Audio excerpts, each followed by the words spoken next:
Good morning, um, and welcome to today's session where you'll find out a little bit more about our qualifications and how you can access them via the Southwest Finance Academy funding.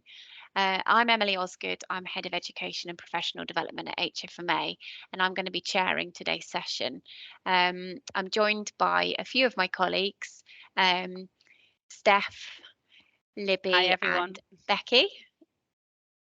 Um, Steph's our head of BD Healthcare, and between the two of us, we're going to give you a brief introduction to HFMA. But before delving into the detail behind our HFMA qualifications, so the session's going to last no more than 60 minutes, and we'll do a little bit of Q&A at the end. Ideally, we'd like the Q&A session to be interactive and informative. So if you do have any questions as we kind of go along, then do post them in the chat. We can pick them up later, but appreciate just having a couple of you here. May feel a little bit daunting. So if you haven't got questions or if you want to chat afterwards, then that's absolutely fine as well. If your sound or your visuals do drop out during the session, then don't worry, the session is being recorded.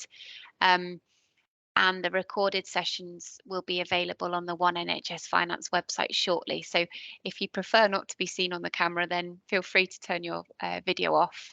But if you're happy to keep it on, then do. But without any further delay, should we get started and pass over to you, Steph? Thanks, Emily. So I'm going to give a little bit of an intro.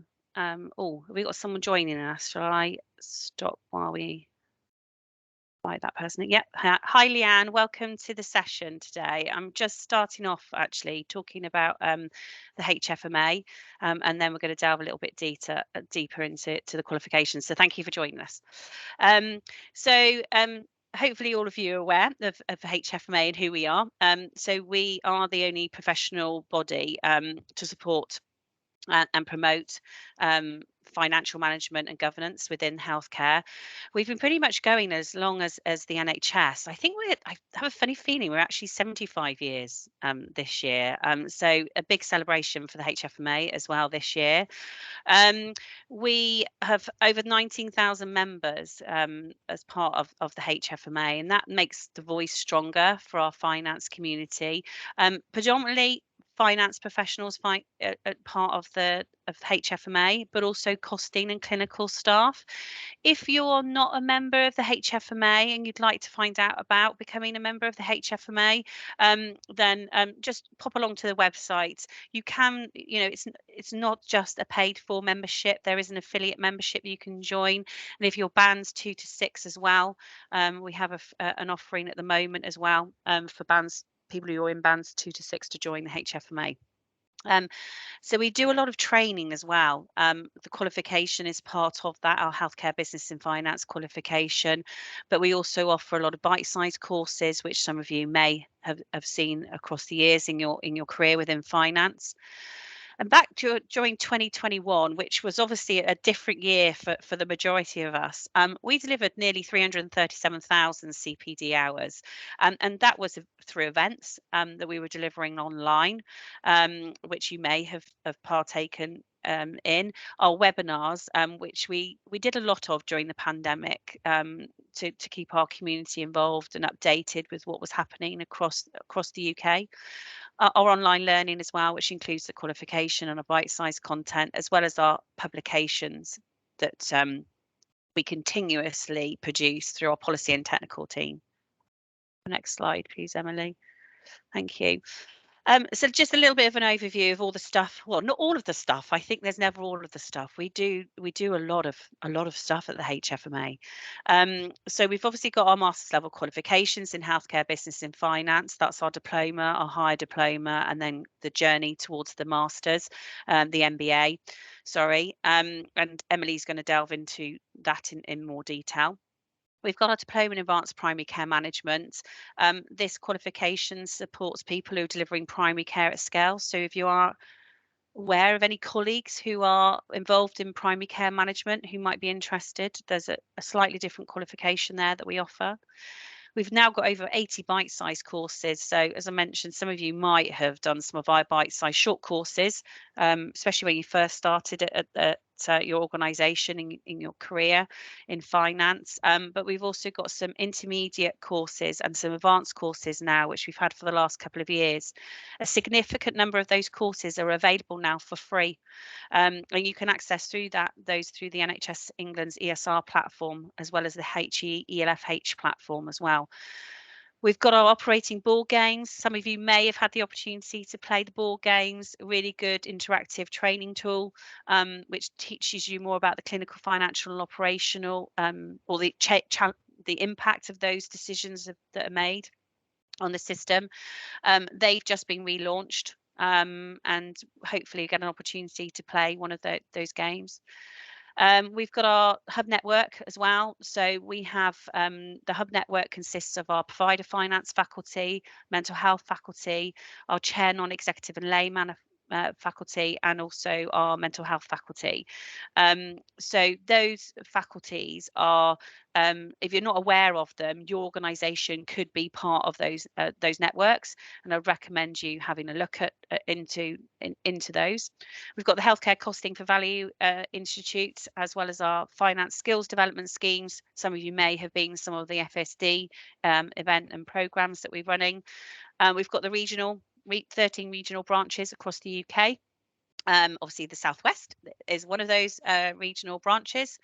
We run a national events program, and that includes things such as our summer conference and our annual conference, pre-accounts planning, and the audit. And then obviously our technical briefings, the guides, our responses to latest news in healthcare policy. So a lot of the work that our policy and technical team do is take these really large pieces of paper that the government produces and interpret them and consolidate and bring them to you in a more of a summary format, so you don't have to trawl through the 100, 200 odd pages. So there's a huge amount of work that our policy and technical do there, as well as working closely with NHS England on briefings to our members. So more around the academy now. Back in 2017, HFMA launched what is now the HFMA Academy, and it launched the academy at the same time that we launched our qualifications in healthcare business and finance and our advanced primary care management qualification. The idea behind our healthcare business and finance qualification was to develop leaders or aspiring leaders in health, specifically in healthcare, with their leadership and management skills, but obviously within the context of the NHS and the wider healthcare landscape. And I think that's important to capture on that there are a lot of leadership courses out there. There are programs out there and leadership courses, but the HFMA's program has been specifically written with people like you in mind, but people who are working in the NHS and in healthcare. We've had over 600 learners. I think it's possibly even a lot higher than that right now, and we probably need to update this, that have been rolled onto our qualification. More than 150 of those learners have completed a qualification. So that could be a certificate, which is just one of our modules. It could have been the diploma, or it could be right the way through, which 6 of our learners have done, who've completed the full MBA since we've launched. And again, I think that number might be slightly higher, but there are 6 people who've completed the full qualification program. Now, at later points throughout these sessions that we're running over the next month or so, we're going to bring in some of the people who've studied the qualification, and also one of our learners who's gone right through the whole journey. They're going to talk to you about their experience, and also questions and answers that you might have about their journey, the reasons why they went and decided to study for the qualification, as well as possibly the benefits that they've seen for their own personal development and their career progression. So a little bit meet the team. A few of us are here today. Obviously, you've got Becky and Emily, which I think both you, or the 3 of you, have had the opportunity of meeting or speaking to in the past before. So Becky is your go-to for this particular program for the Southwest Academy. So if you're wanting to submit an application or want to talk to her about the process for application for this particular program, then Becky's your go-to for that. As I say, Emily she's our head of education and professional development. We've got Libby, who's joined the call today with us. Libby would support you with the onboarding, any advice and guidance you needed as part of your application process, but also during your enrolment on the program.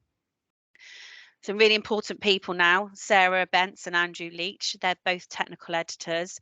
These guys write a lot of the content and develop the content that we have for the qualification program alongside our tutors who've been heavily involved in the writing of the qualification modules.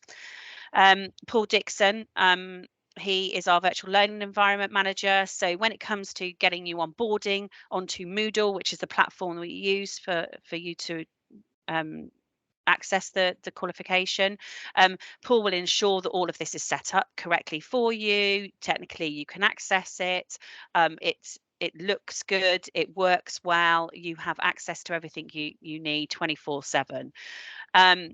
And there's myself and Nick. Now, Nick, who works in the team, he's our Academy Development Executive. Nick is someone who is there to answer any questions you might have following the sessions that we've been running. You know, you might want to have to talk to him about, delve deeper into something around the assessments or around a particular module, about managing your time, about when's right for you to enroll on the program. So Nick is definitely a go-to before you submit your application, and I work with Nick alongside that. So either Nick or myself are here to support you pre-application and putting that application into study. And then finally, just for me, for this first section, meeting the tutors. So you're going to get an opportunity over the next month or so to actually meet our tutors online through Teams.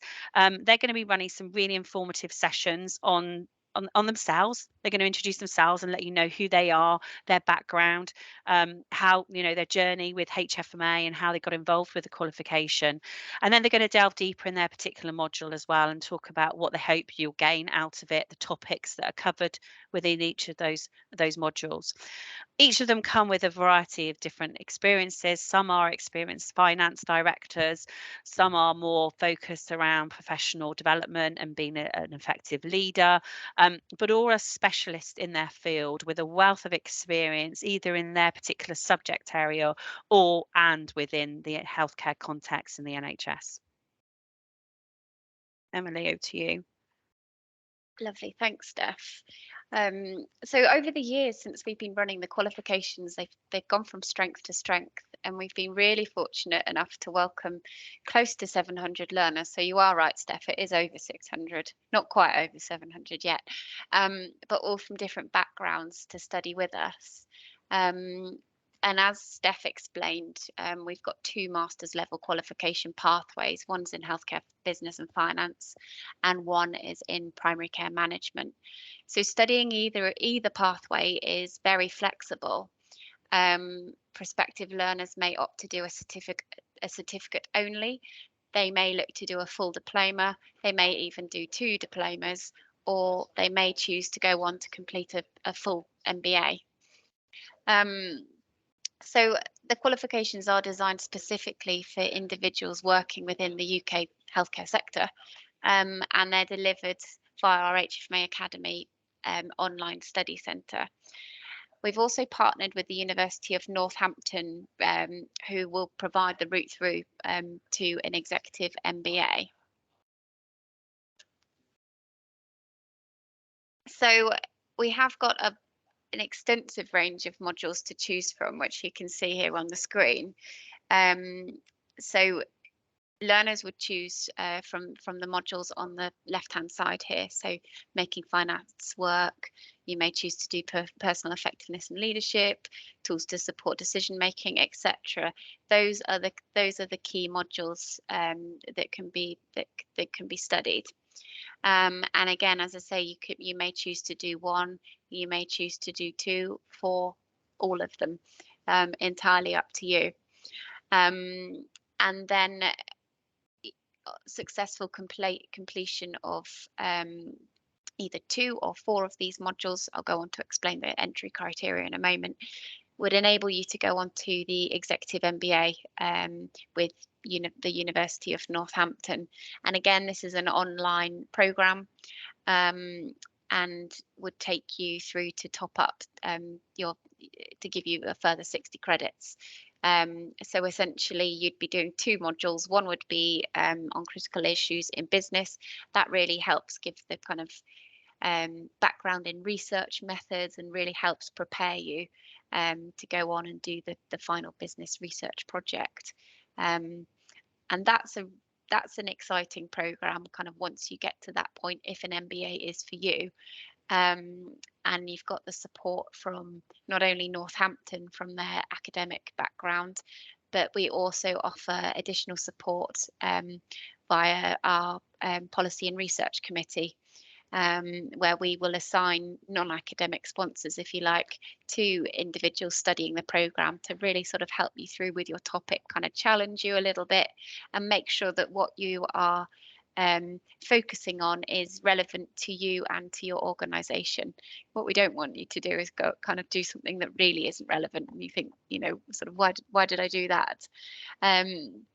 So that's a little bit about the Executive MBA and our modules. There is more information on our modules in a prospectus that is about to launch very, very soon. Here is just a roadmap of which shows you the route to an MBA. So stage 1 on the screen here, you can see you could do 1 diploma. That would give you 60 credits, and that is available to any healthcare professional who's able to demonstrate that they can work at a master's level. This can be daunting for quite a lot of people who perhaps haven't done a degree or haven't studied for a long time.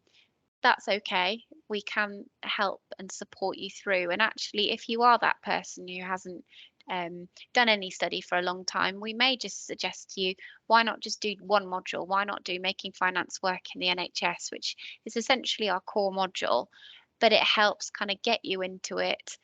We can really sort of, the tutors can kind of coach you through your studies and give you the confidence to go on and do a module. So that is an option. You can do 1 module, so just 1 certificate, which would give you 30 credits. You could do any of the modules that I mentioned in the slide above.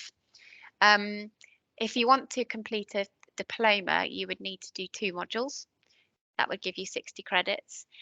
If you wanted to go on and do a second diploma, that would be 2 more modules.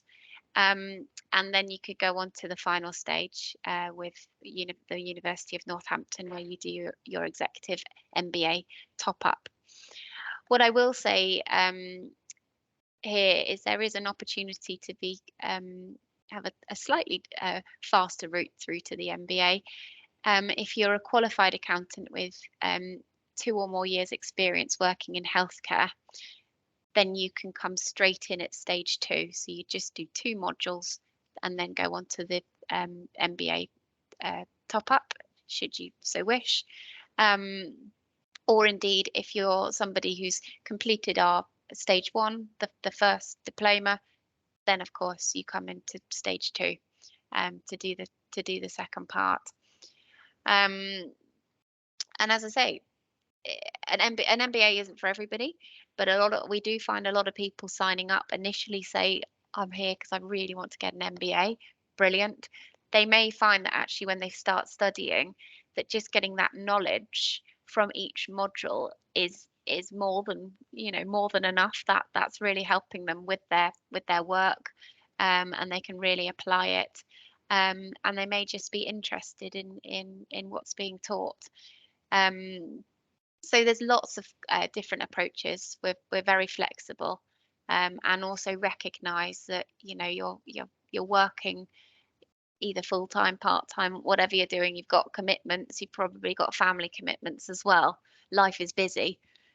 We want to try and help this sort of fit around you. So the module structure. Um, as I said, all modules, they are all run online. So they're all run as live online seminars, which are delivered weekly via our academy. There's 10 study weeks plus time at the end to complete an assessment. And all learners are given an ebook of weekly reading and activities. And we've got an online resource library, which all learners are encouraged to use. The great thing is that we don't request learners to go off buying additional resources, text, spending lots and lots of money. It's all there. But we do ask that you use the resource library, but also do some independent research where required to help with assessments. And within the resource library, there's also a whole host of academy handbooks which help provide support for studying. As I said, the studying, working, family life, it's a challenge. So study breaks are worked into the module programme, and we also offer the opportunity for learners to submit a formative assessment partway through their study so that they can receive feedback from their tutor to help determine whether or not they're on the right track. Um, and a formative assessment may be an assessment plan or a short piece of written work. It's not accounted for in your final mark. So if it's not your best piece of work, that's okay. But it just helps, you get that feedback just to really help you when you go towards your final assessment. Particularly helpful if you haven't studied at master's level before. Um, so successful completion of a module will earn you 30 credits, and 30 credits gives you the certificate. 230 credit modules gives you a diploma. And yes, thank you for that question. All our Academy live sessions are recorded because again, everybody's busy. You may not make it every week, so you can just catch up. It's there. And actually, it's a really useful tool so that when you get to your assessment and you think, blimey, what happened in week 2? You can go back and the recording's there. Unlike in a classroom where perhaps you had a bit of an off day, you hadn't particularly taken everything in. You can't go back to that session. But actually, when it's all recorded online, there it is, ready to go. So that's really helpful. This slide just provides a list of our modules running over the next 18 months, so all of our intakes. So subject to demand, we may put on additional modules, but for now, this is the current timetable. And each module takes up to 25 learners. So it's a good group, so you can really get the discussion going. We don't take any more than 25 in a module. I suppose I should also just say here that our timetables are worked very carefully so that there is a bit of a break over the Christmas period. Then you pick it up again in January and then submit your assessment in mid-February. And then it's not long before you would start on the March module. But again, it finishes well before the summer period as well. So you've got that break over sort of July and August, which most people are quite grateful for. Appreciate it. It doesn't work for everybody. Year end, etc. There's always something that's going to be in the way, but this timetable I think is kind of most flexible and should work for most. But if anybody has any problems or really struggling with it, then all we ask is that you reach out to your tutor or reach out to Libby or I, and we can help you. And whether it means sort of starting on another module at a later date, then that's an option that we can discuss. So yes, one module per intake. Is what you would do. You wouldn't want to be doing 2 at a time, particularly if you're working full time as well. That would be too much, really. Okay. And now onto the assessment. So whilst we allow learners to embark on the programs to gain knowledge only, i.e. they don't do the assessment, very few people choose this option, although it is available. So you can just do the study route without the pressure of doing the assessment at the end. But without completing an end of module assessment, um, credits can't be awarded, and a certificate or diploma, can't be gained there. So it's the assessment part that most people want to hear about. So hopefully I can give you a little bit of a better understanding of what's involved. Um, so each module requires you to submit an assessment at the very end of the module. So to encourage interest and variety, each module is assessed slightly differently. So rather than asking individuals to reel off essay paper after essay paper, which can be pretty heavy going, and doesn't always play to individual strengths, um, we've mixed it up a little bit from October. So some module assessments may ask for a PowerPoint with some detailed notes. Another may ask you to do a recorded TED talk. Some may have case studies, while others are kind of business cases. And the aim is that whichever assessment you do, that it's relevant to you and it can be applied to the workplace. So previously, all of our assessments have been very heavy in terms of the written work, essays, etc., which not everybody likes, and not everybody can apply to their work. So by changing it up, we're hoping that this will appeal to more, and as I say, play to your strengths. And we provide a number of guides to support learners with their submissions and how to reference their work appropriately.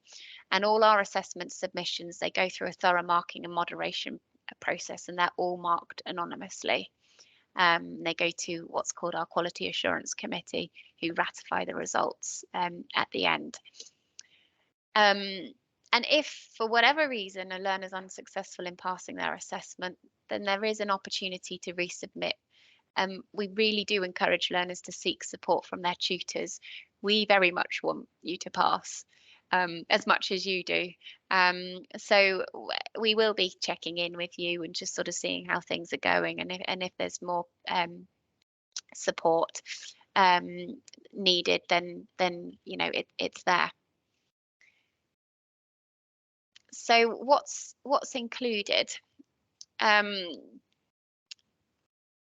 I think we've kind of touched upon this already, but the support from our expert tutors, they're brilliant. They're very approachable, very, very happy to help. As I mentioned, they really want to see you succeed. So they are there to reach out to. The 24/7 accessible learning environment. So this is brilliant. You can access it on your smartphone, your tablet. You can pick it up on the go, basically. Learners in the past have found that they've been maybe really, really busy, struggled to do some of the reading, and actually they can just plug their headphones in and listen. You can actually listen to the e-learning books as well, and just listen to them when you're on the train, walking to work or whatever. It's all there 24/7. I mentioned the weekly live evening sessions. You're very much encouraged to go along to these. They're an hour and a half over the course of 10 weeks, normally 7:30 till 9 o'clock. People often sit and have their dinner when they're there. They, again, recognizing the busy lives that everybody leads. That's all fine. It makes us all human. So very, very flexible, but they are recorded, so you can pick them up at a later point. Lots of guidance on the academic study skills. And also the study breaks, just to allow you to kind of catch your breath, and catch up, really. Other benefit, and you may have had these in the past, is the Totem student card, which is valid for 3 years. So you've got access to student discounts, etc., by enrolling on the program. That's quite a nice additional offer available. So there's lots included. They're the kind of the highlights, I guess, just on this slide. And I think the next slide is over to you, Steph. Thanks, Emily. Um, So why study for the qualification? And I think we've touched on some of these points already. But it's going to help you develop your understanding of how to address financial and operational challenges within the context of the NHS and healthcare. It's going to develop your leadership skills within, again, the context of healthcare. It's also going to gain recognised qualification leading to an MBA. Mary, if you ask a question, this is level 7 qualification, yes, and every one of the modules is a level 7 qualification along your journey. The question, Ari, you ask around, can you study this in stage 2 if exempt from stage 1? Emily, do you want to answer that one? Sorry, before I links Yes, into level yes, you 7. can. If that's a module that you'd like to do, Yeah, then yes, you can. yeah. Um, and I think also a really important part of this is actually an opportunity to connect and share with peers. You're all from different backgrounds, you're all from different roles within finance, and it's an opportunity to share those individual experiences and the system wide type of learning. You know, some of you are going to be working in a provider sector, some in a commissioning, some mental health, some of you relatively new in your journey within the NHS, some of you being with the NHS for 20 odd years. And I think it's great that this obviously gives you the tool to be able to share those and use those within the assessments that you're going to be taking in. Next slide, please. There's a couple of slides we've got over next now is feedback from our students.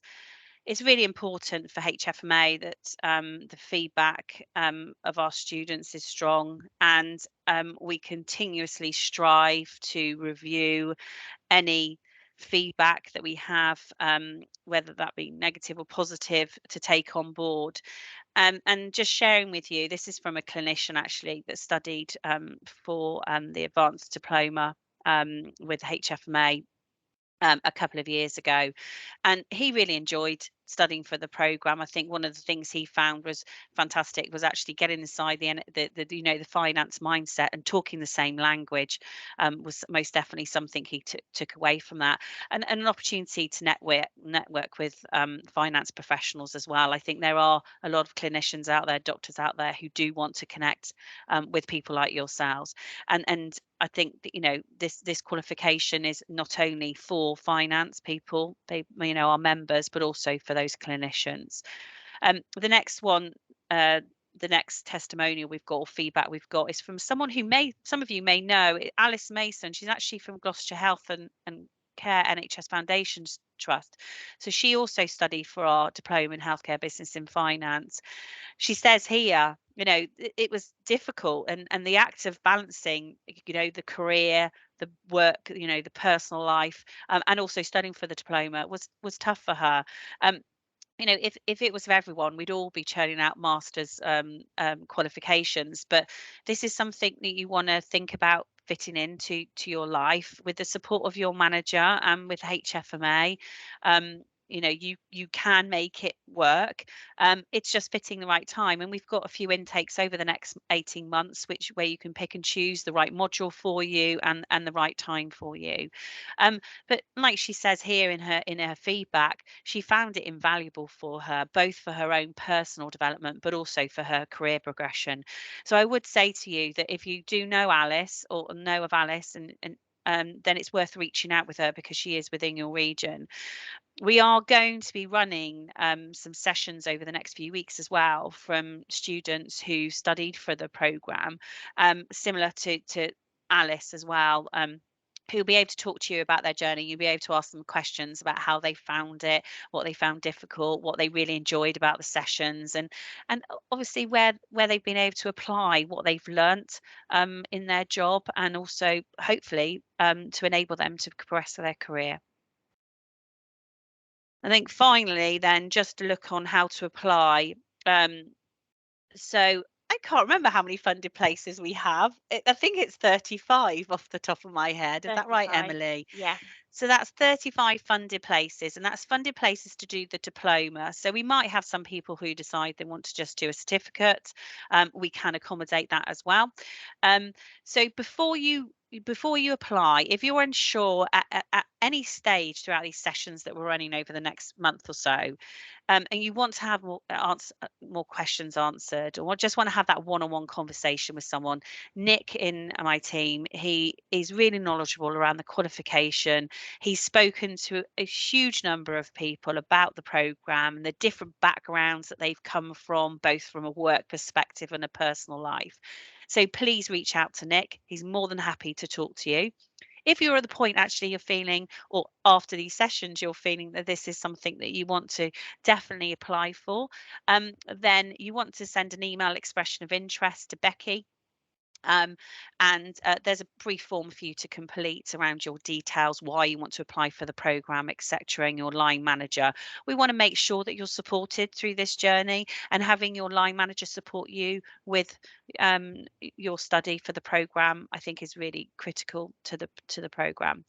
And then so finally, then, just to submit your application once it's been approved, and I think there's more guidance on the ONF site within the Southwest Finance Academy section, which will give you more guidance of the exact breakdown of what you need to do.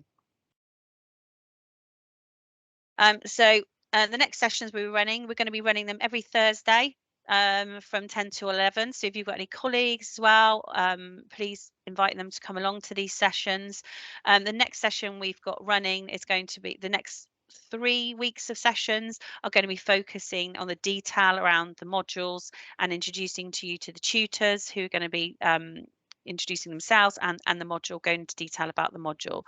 And we're going to be then evolving those to bring in the students. And finally, we are hoping to invite Northampton University to talk about the final stage and the MBA. I think that's it covered. Lovely.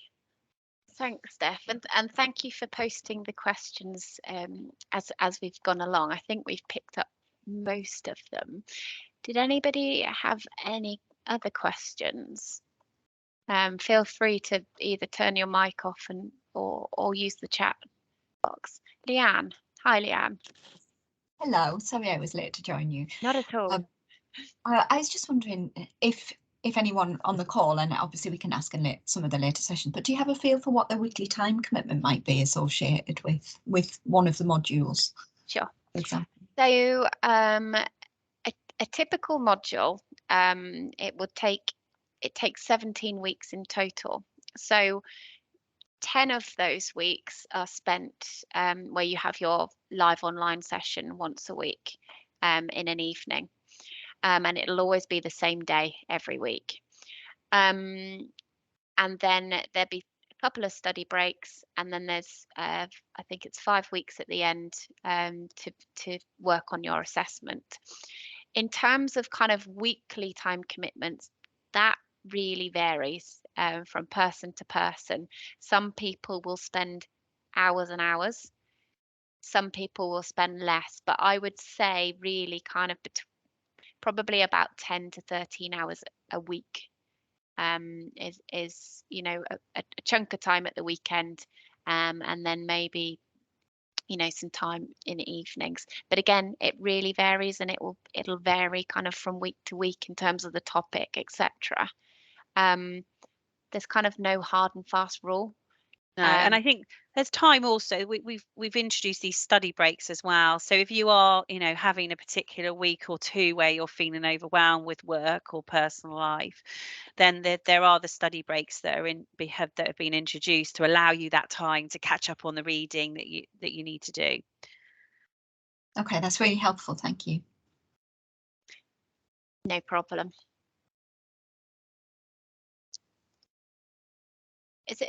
Is it Maruf? Yeah. Yes. So the assessments, are they a blend of assignments and exams, or is it just the one? There's no exams. It's just one assessment at the end of the module. So as I said, it can vary. So some you might be doing more of an essay. Another one might just be a presentation with very detailed notes. So they vary, and basically your assessment would be given to you at the very start of the module, because that is the thing that everybody wants to know about the most. How am I going to complete this? How am I going to pass? So right from the very beginning, with the tutor is kind of guiding you through that assessment. And then at the end of the study weeks, you get the opportunity to do an assessment kind of session where there's Q&As and that kind of thing as well, just to support. Thank you. Does that help? Yeah. Thank you. Any other questions? I think the only thing that I didn't cover, and this is and one that's an important one to note, is that when you start a diploma, you need to complete it within 2 years. So if you start it in October 22, you've got 2 years to complete it. And as it's just 2 modules, actually, that should be possible. Yeah, and the credits are also transferable as well.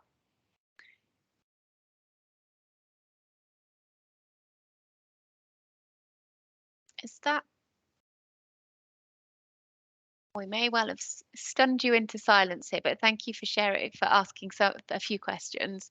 As Steph said, if you do have any other questions, and or just want to have a kind of one-to-one chat, then Nick is your guy, or indeed Libby or I will be very happy to chat to you. But I think that probably brings the session to a close. But just to say thanks again for joining us. Thank you for listening in. As Steph said, there are more sessions coming up in the coming weeks, and also there will be a recording of this session available on the One NHS Finance website. But thank you for joining, and I hope you enjoy the rest of your day. Thank you, and you. Thank you. Thank you. Bye. Thank you.